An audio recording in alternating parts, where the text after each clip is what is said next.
nan pasensya na kayo nga nakanasaad ko sa inyo dinhi. Gikan ko og tagom kay nagpinirmahay mi sa Sabadista for the incoming public formal debate this coming May 4 nga mahitabo dito sa Digos sa city. So bali ang mahitabo, so daghan sila versus kitara. Ang muatbang sila is usa ka buok. And hopefully, pinagi sa inyong pag-ampo, makalahutay ta ni anang mong argumento. And at the same time, ang mahitabo is atong mapalapnag, atong mapahibalo, kung saan nga to ang gibarugan, isip mo ilagda nga o pamaagi nga kundiin ato ang mapahamtang or ma-inform nato ang mga igsuon nato mga Katoliko concerning sa gitawag og kamatuoran. Ganina, before ko mag-touch kay ate, ganina nakadungog ko adtong argumento sa ato ang higala nga dili Kristiyano usa ka Muslim nga igo na ang maayong buhat para tawag ini nga maluwas ta, which is partly correct but partly wrong. Ngano man kay dili pwede nga ang buhat lang sa tao ang saligan aron ta maluwas. Ngano man St. John chapter 15 verse 5 ingon pa ni San Juan, "Without me you are nothing." Kung wala ko, wala mo'y mahimo. So, buti pasabot, bisan pag-unsa ta kamaayo mo buhat aning kalibutana, kung wala ta nahiusa kang Ginoong Jesucristo, katong gingon ni ate kaganina, na usa ta diha sa iyang simbahan, pinaagi sa gitawag og bautismo, wa gyapon pulos ang ato ang pagpaningkamot sa hinungdan nga dili kita ang manluluwas.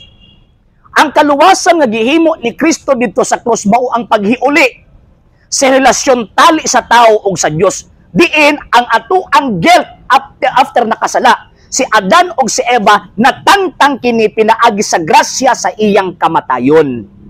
Pero remember, every person, every tao nga nakakumit og sala, kung mapasaylo siya, yes, nauli ang iyang relasyon, pero na ay damyos nga iyang mahimo kay every sin nga himuon sa tao na anay katugbang nga damage nga bayaran sa tao. Di na si Kristo ang mubayad ana.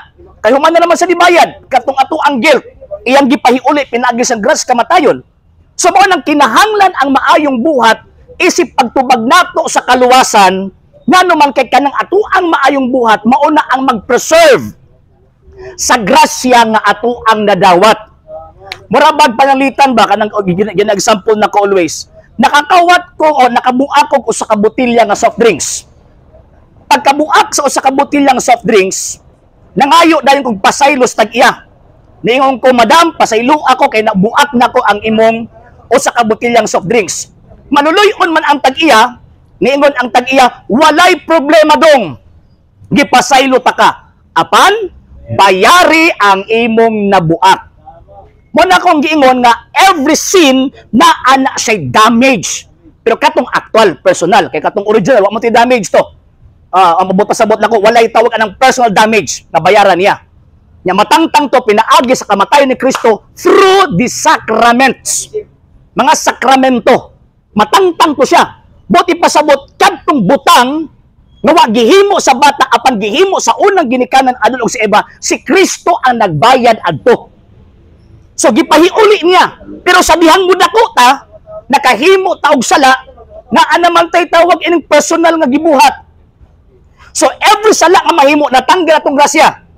Mahiuli na kon makadawat ta sa grasya pagbalik pinaagi sa mga sakramento. Pero naapay usa kadtong damage. Kinahanglan bayaran pa na nga damyos. In what way?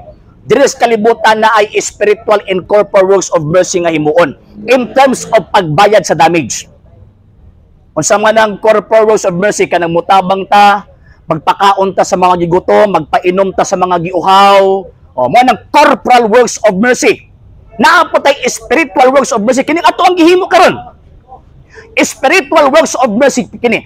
Pero mugana lamang kini kung kita nga naghimo niini naa sa estado sa grasya. Buot ipasabot na uli ang atong relasyon sa Dios, ni buhat pag-aksyon, pag-cooperate nato sa kaluwasan isip pagtanggal sa mga damyo sa atong mga sala.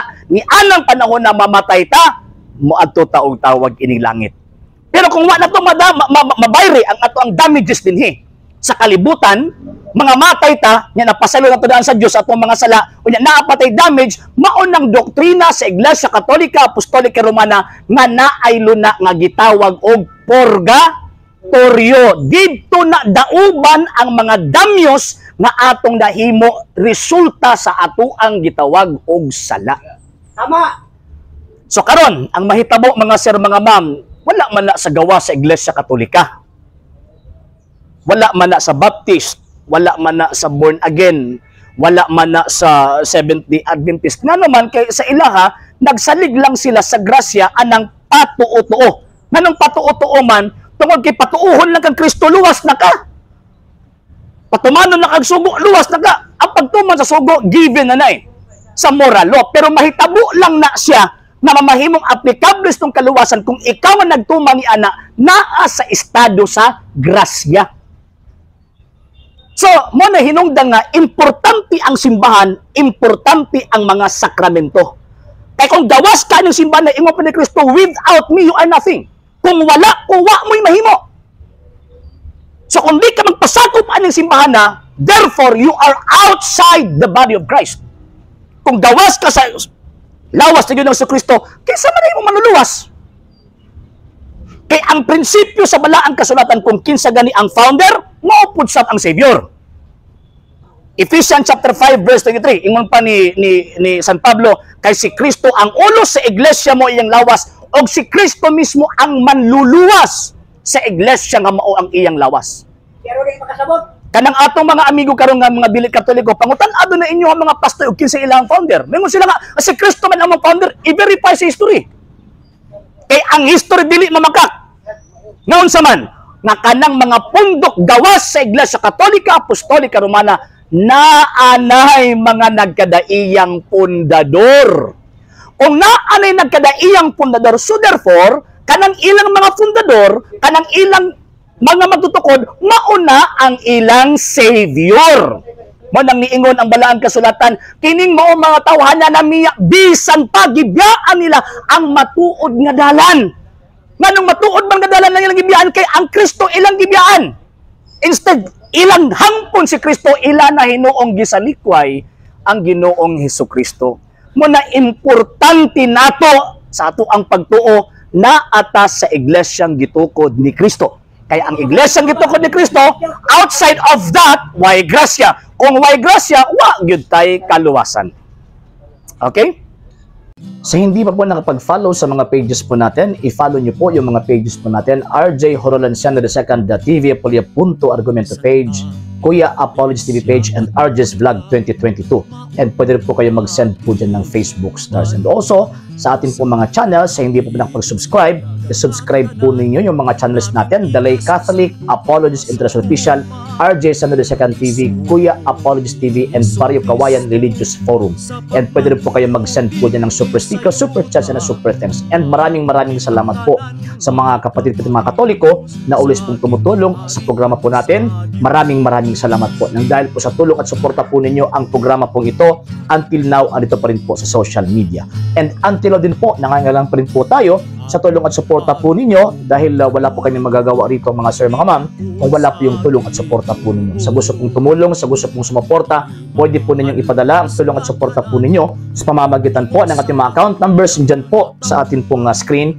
And pwede nyo po kaming i-message sa ating pong page kung via remittance po yung ipadala po ninyo. Maraming salamat po in advance.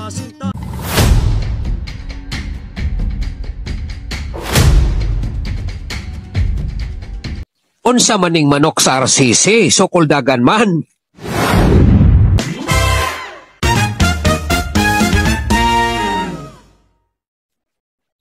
Mga higala, paminaw mo. Sa nahitabo nga pre-debate conference namo ganina, abi nako og gidawat na ni RG Sino ang akong challenge. Wala man di ay. Ang akong challenge mauni, paminawan ninyo. Mga Romano Katoliko, paminaw mo. Sige mangyod ninyong pasiatab, nga kana inyong simbahan, tinukod ni Kristo ni adtong 33 AD. na ako'y challenge. Akong gina-challenge si Darwin Gitgano, si Paul Alima, si Wendell Talibong, si RG Sino. Kaning upat. Pamatod-in ninyo nga ang One Holy Roman Catholic Apostolic Church tinukod sa tinuod nga Kristo nga anaa sa Biblia. Kanara, kung modawat mo ana nga challenge, i-PM ko ninyo diri nga page kay atong sabutan. Kung dili mo musukol, buot ipasabot nga alanganin mo og nagduda mo kung tinuod pa ng inyong mga pag-angkon-angkon. Okay? Klaro man kaayo ang comment sa post og chat ni RG Sino nga challenge accepted. Pero sa pre-debate conference namo ganina, nitalaw man si RG Sino, iyang giusab ang topic. Iyang gitanggal ang word nga Roman. Unya kay nag-insist man ko nga dapat naagyod ang word nga Roman Catholic, nagpropose na pod siya og laing topic nga iyang pamatud-an nga ang Roman Catholic Church tinukod sa tinuod nga Kristo nga anaa sa Biblia. Itanggal na pod niya ang word nga one, holy, og apostolic. Unsa maning manok sa RCC, sukol dagan man. Unya, unsa man ni karon? Kamong mga bashers nga sigig ingon nga nanalaw ko, ni kakak ko, unya, unsa maning inyong ikasulti nga ang inyong debater man ang nikakak?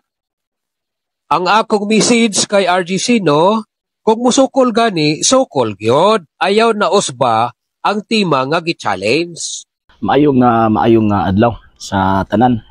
So naghimo ko og bag-o nga video. Kay katong nga gabi nag-live man ta. Nya naay ni hangyo sa kuha nga buhatan og gamay nga reaction or video katong gi-post sa ato ang higala nga ato ang ka-pre-debate conference kagahapon. Kay ingon pa nila lahi man daw tong kuan atong sa naka-live ta, which is daghang mga Katoliko nga tawag ining nakabati og nakadungog adto. So ingon pa nila mas pinakamaayod daw nga maghimo daw og short video regarding adto. And pasensya na mo kayo mga sir, mga ma'am ha. Nagdahig ako dili sa duyan kay naglathulat ko og kuan para musundo ko sa kuang bugoy. Okay, sige. Ato ang tagaan og tawag ini gamay nga komento.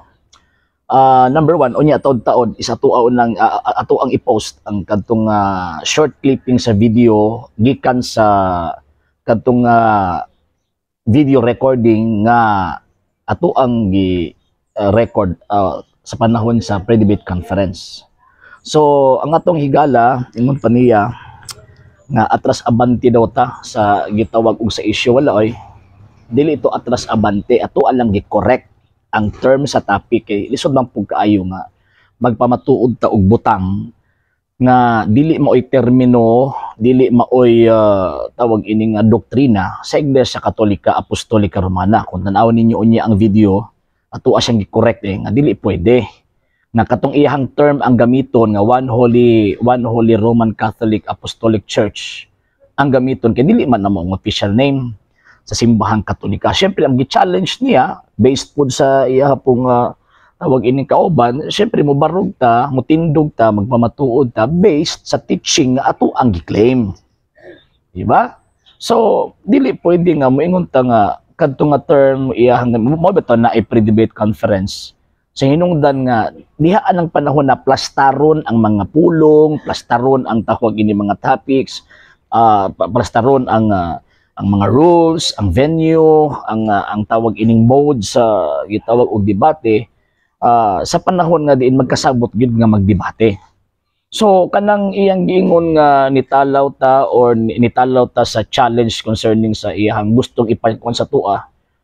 Kung ato tong sundon ang iyang tawag ining gusto, murag implied ba nga siya no lang sukuldagan. Number one, anong siya man ang sukuldagan, pinakauna kabalo siya nga dili na mao'y official name sa simbahang Katoliko. Inya mo ipamatuod sa tua? So ihulog niya nga katong nga term iyang gamiton kay para ingnon nga wa ta mosukol niya. Number 1 na. Number 2 nga tawag ini nga point, kabalo man siya nga di ta mo barog sa butang dili ato ang doktrina o dili terminong gigamit sa Iglesia Katolika, Apostolika, Romana. Kasi siyempre Katoliko man ta. Kung unsa nasulat sa ato ang kredo, kung unsa nasulat sa official teaching sa simbahan Katolika, mo to ang sundon. Dili pwede ang iyang una-una mo'y tawag ini nga sundon. Kaya ako may mo pabarog, dili man sila ang mo pabarog. Di ba? So karon katong iyang giingon nga pamatud-an nato nga ang one holy Roman Catholic Apostolic Church mao ang tinuod nga iglesia ang gitukod sa tinuod na Kristo diha sa Biblia. Dili man to term simbahan Katoliko mo nang ato ang gi-correct. Og diha sa ato ang pag-correct sa termino tulo sila ang miuyon. Tulo sila ang miuyon, magdato sige kag badlongon di ba? Tulo sila ang miuyon, di lang kay siya ang miuyon. Kaya ingon pa niya, in company good sila. In company good sila. So, buti pasabot, kana nga topic nga mo ang gipirmahan, dili na pagpananaw, dili na pag-atlas abante, kung dili paghatag nagpahimugat, nga diin ato ang gibutang sa tama. Ang tawag ining dagan sa debate o usab ato ang giplastar sa insakto nga posisyon ang mga termino nga dapat gamiton sa panahon sa debate. So mo nang purpose nga nay pre-debate conference. Pero kung mauna ang iyahang tawag nga basis nga mingon sa nanalaw, dili man kita nanalaw. Sila may nanalaw kay kabalo biya sila. Ang nasa lang una-una ang Roman Catholic Church. Sa ato lang gi-correct nga kanang ilang una-una nga mo ng Roman Catholic Church ato lang gitagaan og plastar ng mga termino. Aron syempre kita may mo pamatuod. Igo lang man sila tawag ini mo supak. Mag-provide sila ebidensya sa ilahang gitawag og pagsupak. Diba? And lastly, mga sir, mga ma'am, kung mayroon ka og Roman Catholic Church or one Holy Catholic and Apostolic Church, mo na ang tinuod nga iglesyang gitukod sa tinuod nga Kristo. Kaya ang issue lang Manila nga nagtuo sila nga ang Kristo daw nga nagtukod sa Iglesia Katolika, di daw to tinuod nga Kristo. Mo to issue nila. So mo na ang sa tuwa atong iklaro nga ang Roman Catholic Church mo ang iglesyang gitukod ni Kristo ng Kristo nga nakasulat sa balaang kasulatan. So mo na ato ang gitawag og pruibahan. So may diferensya na. And ang term nga gigamit sa topic, klaro man, pamatud-an nga ang Romano Katolikong Iglesia gitukod sa tinuod nga Kristo nga naa diha sa Biblia, sumala sa Biblia og standard nga referensya. Katong gingon niya nga butang Roman. Oh, ibot ka nag-Roman. O sa pa may problema nimo. So kung imuhan ng gamiton nga tawagan ng basis nga mong kag nanalaw, alibay na propaganda na kini nga to ang amigo nga si Tell the World, abot galimot ko sa iyang pangalan ani. Tawag ini kuan ni nindot ni himuong propagandist. Hilig kayo magatag propaganda ba? Buslot ra ba kay propaganda? Karon paminawan ninyo og tan-awan ninyo ang tawag ini nga video nga. Tulo sila nag-approve sa gitawag og sa topic. O niya. Bahala ko sa ako. Dili kay pwede o butang Roman na siya. Kato balik ta sa first natong topic that the Roman Catholic Church is true church founded by Christ or buta to by the true Christ in the Bible according to the Bible and the standard references. Okay? So okay ka to. Sige. Ato na pong ikuan ha. Ato na pong bag-uhon na pud ang nawong. That the true church, that the Roman Catholic Church is the true church founded by the true Christ. Kana. By the true Christ in the Bible. According to the Bible and standard references. So okay na ko ani. Okay. Kamo na pod. Sige. Kay isa pa abogado bi atong. So at least final na lang. Ino naman tay tawag in recording. naman tay recording. Dili man siya kon. So mo na to. Basa sa joy. Final na. Basa, ipabasa. Draft. Daghan pagtawag ng erasure nga Sige, nabutang diri. ikaw na sa ipakol sa. Kana pwede na siya nga kuan lang kanang nabasa niya ana ba? Formation nga nabasa. Kana ko So, abot kasabot ba ka sa dapat magi. mabasa gyud The one holy Basa. Catholic and Apostolic Church. Catholic and Apostolic Church. Ani kanang ibabaw. Walay Roman. Wala na kanang ibabaw. Kani. Na correction sa ibabaw kana siya. Kay gusto man niyo butang Roman. Oo nga. Ang pasabot ng balihon.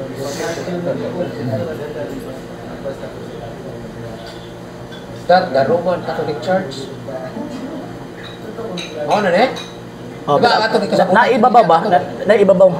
Nasa babaw Sa ibabaw. na lagi mga friction oh ano, pagdugang. Is that true?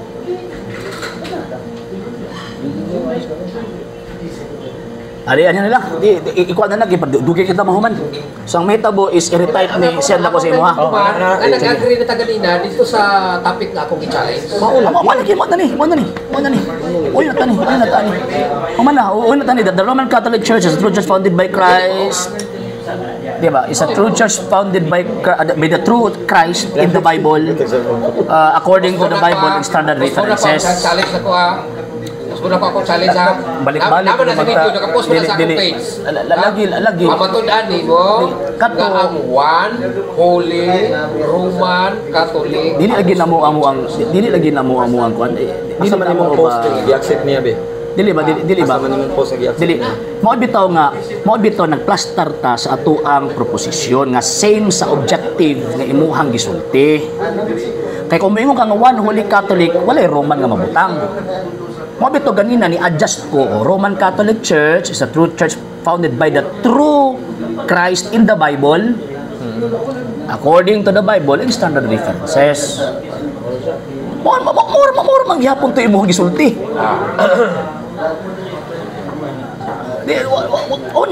Okay na to, mabutan ni adto na ta sa rules kay. Klaro daan. Usa mo giniom? Klaro. Akong ang ato ang Dili pa ipaklaro pagkabasa. akong i-suggest na ang ato ang mga topics o ang atong mga rules kanang ibinisaya or bisa katong topic lang ibinisaya. Sige, binasaya na to. Pamatud-an ako, din no, result. Nga ang Romanong Katolikong Iglesia, mao ang matuod, nagitukod, sa matuod na Kristo nga naa sa Biblia, sumala sa Biblia og standard nga referensya. Okay? Ako ang binasaya. Kina ka? Oo na. Naka-record man ta. Lima record. Okay na. Sige, okay na ni. So, ipasa na ko sa inyo ha. Di. Ipasa na ko ni sa inyo ha. Then pagkauman na, pirmahan ninyo. So, muli by next day siguro possible. Mga Tuesday. Sa hindi pa po nakapag-follow sa mga pages po natin, i-follow nyo po yung mga pages po natin. RJ Horolanciano II, TV Apolia Punto Argumento page, Kuya Apologies TV page, and RJ's Vlog 2022. And pwede rin po kayo mag-send po dyan ng Facebook stars. And also, sa atin po mga channels, sa hindi po nakapag-subscribe, i-subscribe po ninyo yung mga channels natin, The Lay Catholic, Apologies International Official, RJ Sano II TV, Kuya Apologies TV, and Barrio Kawayan Religious Forum. And pwede rin po kayo mag-send po dyan ng super sticker, super chats, and super thanks. And maraming salamat po sa mga kapatid at mga Katoliko na ulis pong tumutulong sa programa po natin. Maraming salamat po. Nang dahil po sa tulong at suporta po ninyo, ang programa pong ito, until now, andito pa rin po sa social media. And until now din po, nangangalang pa rin po tayo sa tulong at suporta po ninyo dahil wala po kami magagawa rito mga sir, mga ma'am, kung wala po yung tulong at suporta po ninyo. Sa gusto pong tumulong, sa gusto pong sumuporta, pwede po ninyong ipadala ang tulong at suporta po ninyo sa pamamagitan po ng ating mga account numbers dyan po sa ating pong screen. And pwede nyo po kaming i-message sa ating pong page kung via remittance po yung papadala po ninyo. Maraming salamat po in advance.